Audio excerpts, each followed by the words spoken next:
Hey guys. There we go, that helps. Good to be with you this morning. Man, I'm excited to get to spend this week with you. I'm always excited to get to spend some time with the group, just kind of opening up God's words together for a time. So I'm excited about that, but I'm also excited, obviously, because I get to hang out with my brother this week for a little bit. And then the third thing, I'm excited because this is my very first time in California, okay? That's right. 34 years, I stayed like a night in like a hotel at LAX one time, 15 years ago, but I've never actually been off the airport property there, and so it's cool to be here. I know I heard some people yesterday complain about how hot it was yesterday. I'm just going to tell you, I'm from Oklahoma, and the weather here is like a dream come true compared to Oklahoma right now. So be happy about what you have. We could be back in Stillwater, Oklahoma. So a couple months ago, I took my kids for a bike ride. Told you I got the three kids, Ella 8, Hudson 6, Hadley 4, and I took them for a bike ride. We're a part of this church, Sunnybrook Christian Church there in Stillwater, Oklahoma, and we actually, our house live like we're like 5 minutes. We're right around the corner from the church building there. So from time to time, kids and I will grab the bikes and scooters and we'll head out that way, and we'll head over to where the church is and go play around on the church's playground there for a little bit. And then after like an hour, ride our way back. And so we went to go do that on this day, and it was one of those like kind of chilly spring days where you start off needing a jacket, but once you start moving around and running around a little bit, you get warmed up and you don't want it anymore. So the kids play for a little bit, and we hang out, and then we start to head back, but the kids tell me they don't want their jackets. They're all hot now. So they ask, Dad, will you hold our jackets for us while we go home? I said, yeah, sure. So I grab the jackets, and we get going. Now, the issue is, every time we're on a bike ride, the issue is that I want to, as dad, I want to make sure that I can keep an eye on all of them. They're still young enough where they're a little bit oblivious of their surroundings sometimes, and the street that we ride next to is called Richmond Road. It's fairly busy, and so I always want to kind of be near all of them as we're turning into the neighborhood and all of those things. But the problem is that I've got these three kids who are all three different ages, which means they all ride at different speeds, right? Hadley particularly, the 4-year-old, is still in the training wheel stage, and so there are times she moves pretty slow, and every now and then she'll like stall out completely, and I got to stop and I got to get her kind of going, get her bike straightened out and get her going. Whereas the older two, like they consider every bike ride a race, right? Get wherever we are first. You did that with your brother or sister, I'm sure. And so they're always moving as fast as they can. Well, this is one of those days where Hadley gets a little bit stuck as we're going. We're kind of moving up this hill, and so I got to turn around, and I set all the jackets down, and I go and I get her straightened out and get her going, get a little momentum, and then I go over and I scoop the jackets up, and I look up, and my older two are like gone, like they are way out there. They've taken off, and so far out that actually I call out to them to try and get them to slow down, but it's too late. They're already out of earshot, and they're moving.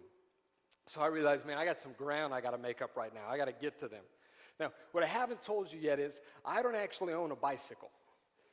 So what I do usually when we go on these bike rides, in order to not like expend too much energy, is I usually grab one of my kids' little scooters, and I ride those as a way of kind of staying with them. And I recognize, I'm sure I look kind of ridiculous, this grown man on a little kid's scooter, but it helps me to kind of stay with them without having to just like sprint the whole time, right? And on this particular day, for whatever reason, the scooter that I happened to grab was my daughter Hadley's, the 4-year-old again.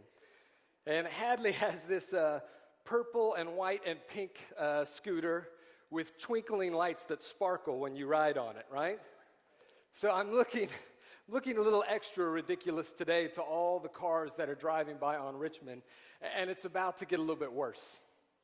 Because I see them going, so I get going on this scooter, and I'm pumping, I'm trying to get it going pretty fast, and as I remember, I've got the jackets in my right hand, and I'm holding on to the handle there with my left hand, and right about the moment that I get this scooter up to like peak speed, this handle, just out of nowhere, just pops off.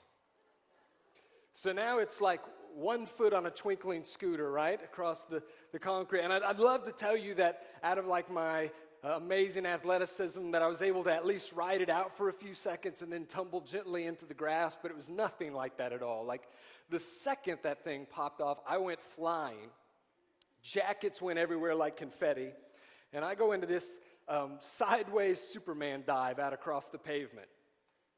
And I hit the ground really hard on my left side, and I remember still I took the brunt of it mostly on my arm and on my hip, and I'm in a lot of pain, but my kids, I know, are still up there, so I kind of get up real quick, and I grab the scooter, and I grab the jackets, and I start to sprint/limp to try and catch up with them. But during this time, while I was on the ground and scooping everything up, Hadley has actually gotten some momentum, and so she's gotten going a little ways too. And I look up as I'm running, and I see Hadley start to lose control, and she takes her bike up over a curb and flips it and falls out into the street there. So now she's in the street. I can't see my older two. I notice there's blood coming down my arm, and I'm trying to get to them as fast as I can, trying to catch up. It's just like sheer panic mode at this moment. Fortunately for me, what I did not know is that right around this time, one of my friends who also lives in the neighborhood and goes to the church was actually starting to leave the neighborhood. So he was pulling his truck out, and he saw my two olders riding by themselves. Kind of thought that was strange. So he stayed where he was just to keep an eye on them and watch them all the way till they got around the corner and then into the driveway and made sure they got there safely.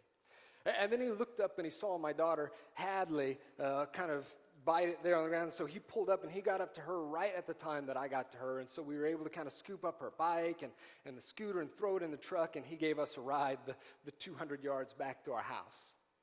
Everything ended up working out all right. But you want to know the weird kind of thing about that? It was about 60 seconds of pure chaos. And in those 60 seconds, you know how this works, right? There are about 1 million thoughts just flying through my head.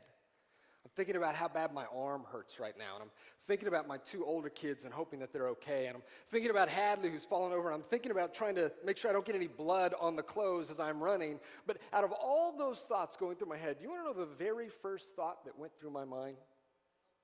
Very first, before everything else, and it was just this brief moment, but it came in before anything else, before I had even hit the ground. It was while I was still in the air, like in slow motion. I remember thinking to myself, man, I bet I look really stupid to all these cars driving by right now.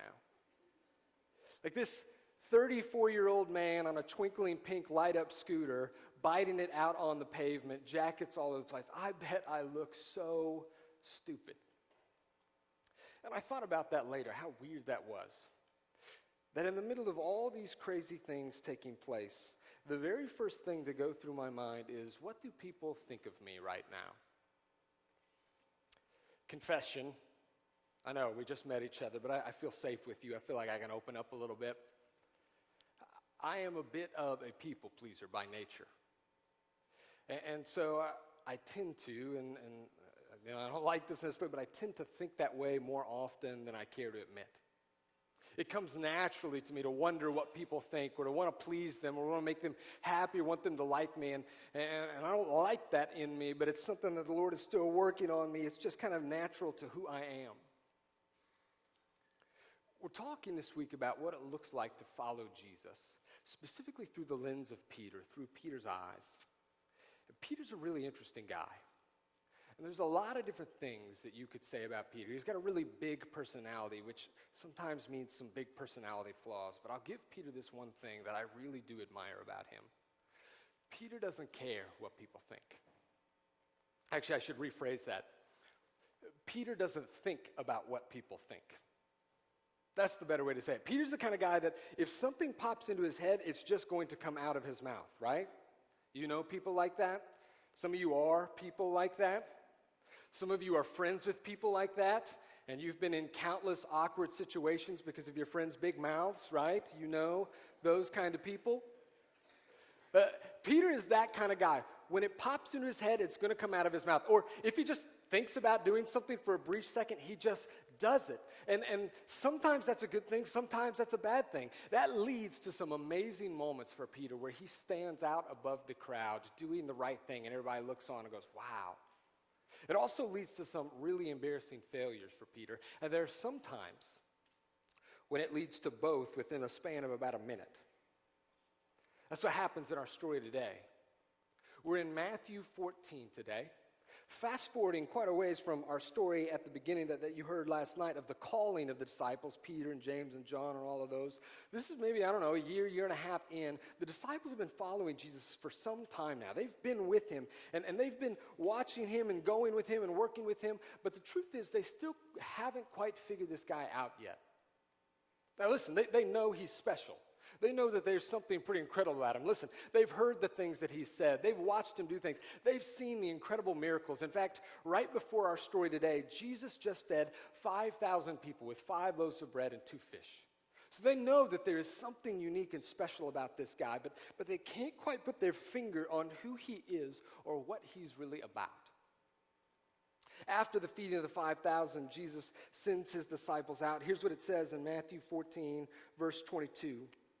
Immediately, Jesus made the disciples get into the boat and go on ahead of him to the other side while he dismissed the crowd. After he had dismissed them, he went up on a mountainside by himself to pray, and later that night he was there alone. And the boat was already a considerable distance from land, buffeted by the waves because the wind was against it. So the disciples set out on the lake. Jesus goes up on a mountainside to pray, and he says, I'll meet you over there, and they head out. And somewhere over the course of the night, this pretty big wind starts to come up against them, probably in a form of a storm, because it's not uncommon on the Sea of Galilee. It sat in this little valley kind of surrounded by all these hills and mountains. It wasn't uncommon for storms to quickly pop up on the edge of those mountains and slide their way into the sea pretty quick. So they're probably facing up against this storm in the middle of the night, and they are struggling to get across to the other side. Verse 25 says this, shortly before dawn, Jesus went out to them walking on the lake, walking on the water. I don't know if you think very often about like the different miracles Jesus did and which ones, I think like this sometimes, like which miracles I most wish I could see. Like which would have been the coolest ones to witness. This one right here is like top 5. To be able to watch in person Jesus walking on water would have just blown my mind. It would have been so cool. But I'll tell you this miracle is also a little bit odd. Here's why. Jesus, his miracles are never just random. Jesus never does miracles just for the heck of it. He doesn't do miracles just for his own convenience. Like you'll never see a moment where Jesus creates a horse so he can like ride it to the next village, right? That's not how he works. When Jesus does miracles, they are for very specific purposes. They're designed to do a couple things. One is to reveal something about himself or his kingdom to people around him. And the second is to actually help people around him. So he heals a crippled man on the street, and what he's showing is that he has power over sickness and disease and disability, and that his kingdom is one of restoration, and also this guy gets the benefit of being healed. But walking on the water doesn't really seem to fit either of those criteria. Not upon first glance, at least. It looks kind of like a party trick. Jesus just stepping out just to show his disciples, hey, check out what I can do. It doesn't really impress them at first. Verse 26, when the disciples saw him walking on the lake, they were terrified. It's a ghost, they said, and cried out in fear. Now you need to understand, in the first century Jewish mind, the sea is sort of a chaotic and scary place in a lot of their minds. It's this place where human beings have very little control. When a storm whips up like this, there's really almost nothing you can do. And you got to remember, this is before the days of scuba equipment and submarines, so nobody really knows what's underneath the surface of this thing. All they know is that most people, when they go down, they don't come back up. And so this was a scary place, and a lot of people believed that the sea was a place where evil spirits lived. And so they're out on the sea in the middle of the night, and all of a sudden they see this figure coming toward them out across the water. And they panic, and they freak out. See, they see Jesus in that moment, but the truth is they don't see Jesus. They see something else. They see a ghost. They see an evil spirit. So they panic, and then Jesus calls out to them. This is what it says. But Jesus, verse 27, but Jesus immediately said to them, take courage. It is I. Don't be afraid. So Jesus calls out to them to comfort them, but the phrase he uses to get their attention is kind of an interesting one. We're going to get just a little technical here for just a second. You guys probably know this, that the New Testament was written in Greek, right? And it's translated into English. And so we translate Jesus' phrase here into this, take courage, it is I. That's not a bad way to translate this phrase here. But the words he's actually using in the Greek are two words, ego eimi. Take courage, ego eimi. They mean literally, I am. Take courage, I am. It's not the only time Jesus has used that phrase, by the way. There's this one time in John 8 where he gets into this argument with a bunch of people about Abraham and who's greater or not. And Jesus says these words, I tell you the truth, before Abraham was, I am.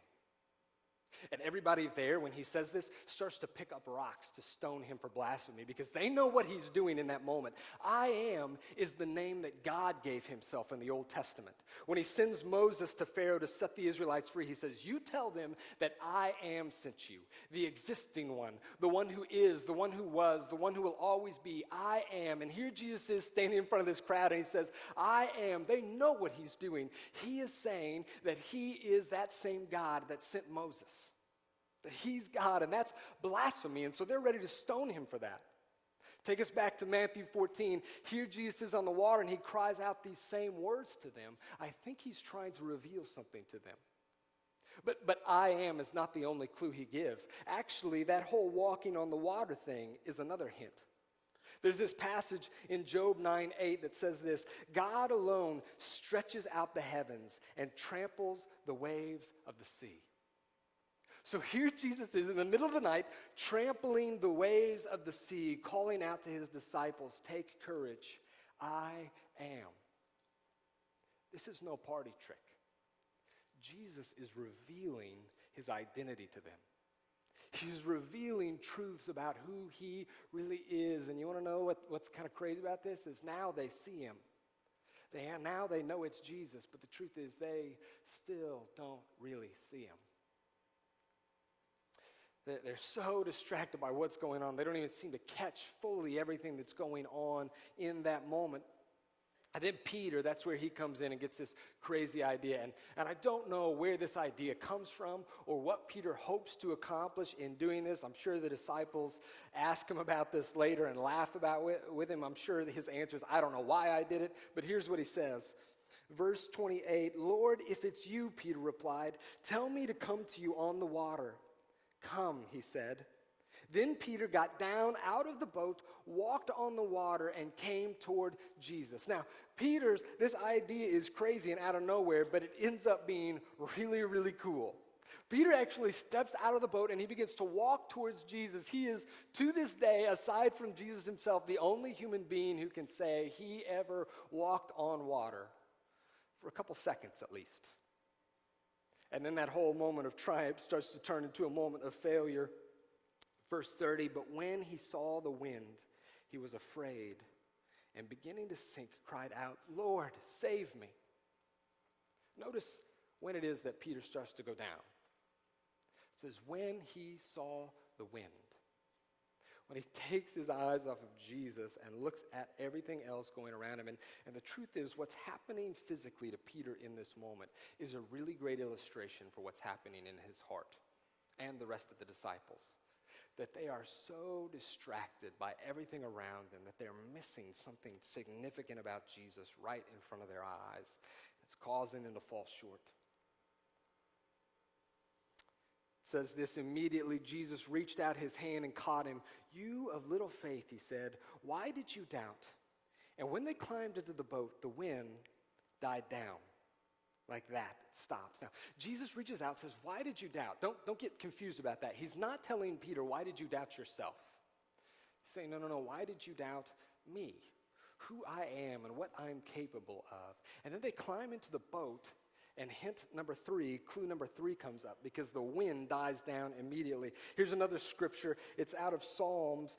Psalm 89:9 says, you, God, rule over the surging sea, and when its waves mount up, you still them. Only God tramples the waves of the sea, and here comes Jesus trampling the waves of the sea. Only God can still the waves in the storm, and here comes Jesus stilling the storm, and this amazing thing is unfolding right before the disciples' eyes. Here's what it says in verse 33. Then those who were in the boat worshiped him, saying, truly, you are the Son of God. There it is. Finally, they get it right. They understand. Yes and no. That phrase, Son of God, more than likely, they didn't really know what they all meant by it. It may have been kind of a way of saying you're the Messiah. If you actually read through the rest of the gospel stories, you'll see that the disciples, although this is probably the most clearly they've seen him to date, they've got the best picture of him and they understand him a little bit more, they still got a long way to go. And in fact, in Mark's telling of this story, Mark chapter 6, Mark actually ends this story by saying, they still did not understand because their hearts were hardened. Think about that for a second. These are guys who have been with Jesus like every waking moment of their life for like the last year or two. They have been this close to him, this long. They have seen all the amazing miracles that he's done. They have heard all these amazing teachings coming out of his mouth. They have watched him do all these things, and yet somehow they still don't see him. They're still missing him. Did you know, and this is a tragically scary idea, that it is possible to be this close to Jesus and still miss him? Like it's possible to go to church all your life and not see Jesus for who he actually is. It's possible to come to events like this every year with your friends. It's possible to surround yourselves with Christian people and sing all the songs and be around all of this stuff, to be that close to Jesus and still not see him clearly. How does that happen? I want to give you three things. I think there's a number of ways that can take place, but I want to give you three things specifically that we see in the Gospels that hinder people from being able to see Jesus clearly. Three things real quick.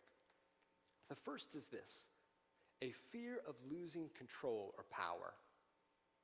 And we see this most clearly in the religious and political leaders of Jesus' day. The Pharisees and the Sadducees, who have the power, who have the influence, and they are so consumed with keeping that control over this region and over the people that when this young upstart rabbi comes on the scene and begins teaching, it does not matter what he says or how many amazing things he does. They cannot allow themselves to open their eyes and see him accurately. Like even in this moment, John 11 is kind of the climax of this. When Jesus raises Lazarus from the dead, and their response immediately upon hearing that is, we've got to kill this guy. Why? Because they have got their minds so wrapped up with their own control that they cannot see Jesus for who he is. Now listen, most of us in here don't have a lot of political power that we've got to worry about, right? Don't got a lot of religious control over people that we got to worry about. But the truth is, all of us still have to face this dilemma, because if Jesus really is who he says he is, then following him is going to mean that you're going to have to give up the keys.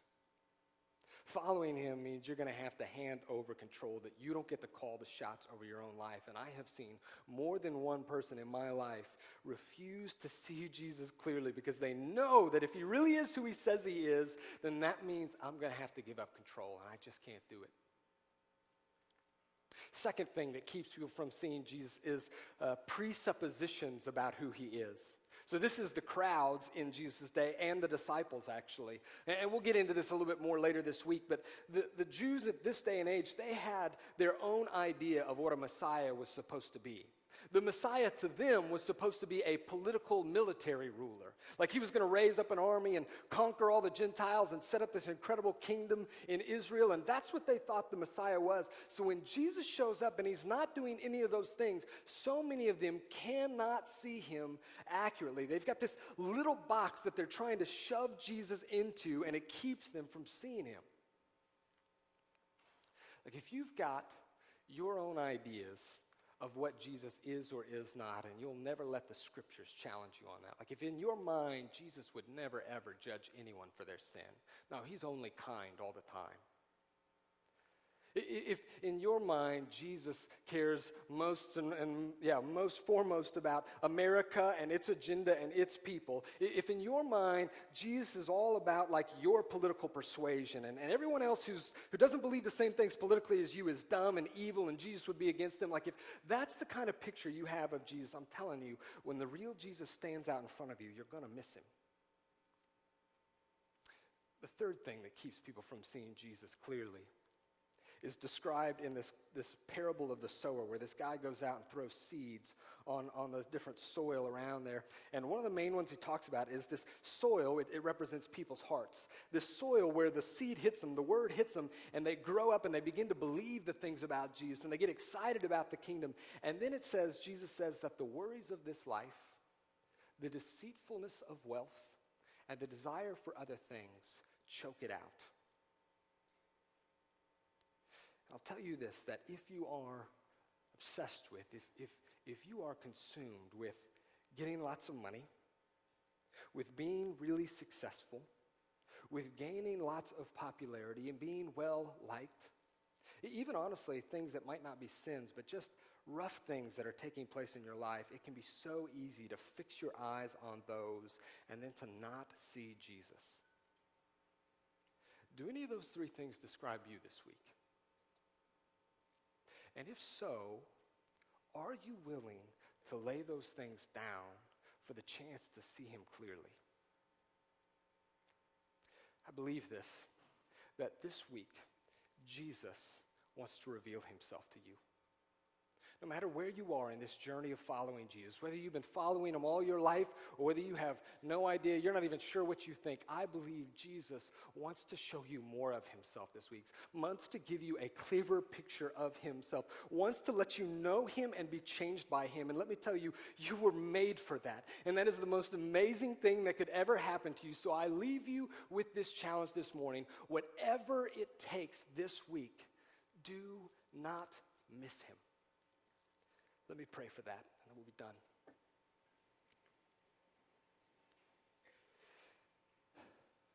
Dear God, I